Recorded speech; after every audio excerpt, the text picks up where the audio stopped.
in Sweden. Living in Harlem, in New York City. Living in Harlem, in New York City. And you say that this book and this type of cooking is your love letter to America. Yes, because it's really celebrating the diversity of America. I travel all over the world, cooked all over the world. There's no other country that has this diverse ethnic cooking. You know, I can use my Swedish background, I can use my Ethiopian background, but above everything, I'm cooking American. Oh, and it's all throughout this book. I was thumbing through it this morning. It's fantastic. You're going to make a beef tenderloin, great for the holidays, right? I seared it off. How long do you sear the meat? Just for the outside, maybe like 2 minutes on each side, nice and brown. You seared it in a pan with a little olive oil and some chilies, right? And you can decide what type of chilies. I use poblano chilies, not that super spicy. See, I'm cutting it up, right? The meat here. So what you've done, let me just make sure, we've seared it. You want to cook it about halfway, right? So you're rolling it over, you're cooking it halfway, and then you want the flavor to be on the inside as well. Yes, I'm going to put all of these great chilies and garlic inside of here, and then I'm going to put it back like this. Look at this.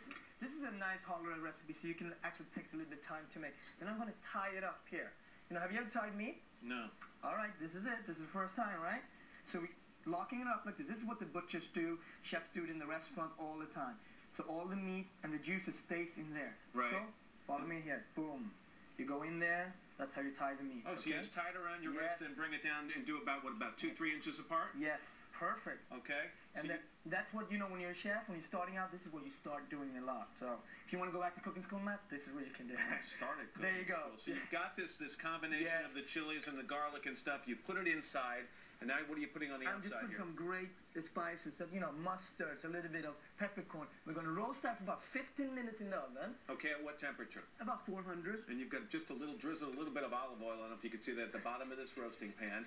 And while you've done that, you're also working on a sauce. I got a sauce, same thing here. I got the chilies in here, and I got wonderful mustard seeds, peppercorns, all that stuff. Okay. Now the best part of it. Well, wait, but before you put that on there, we say when you take it out of the oven after you've roasted it for 15, 20 minutes or so, let the meat rest. Absolutely. What I mean with that is really, if you just take it straight out, if you don't let it rest, guess what?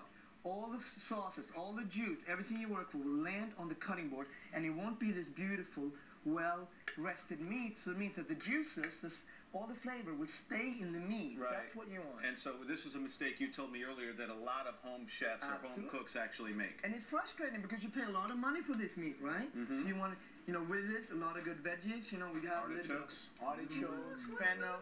I knew Al would come. Yeah, you knew that.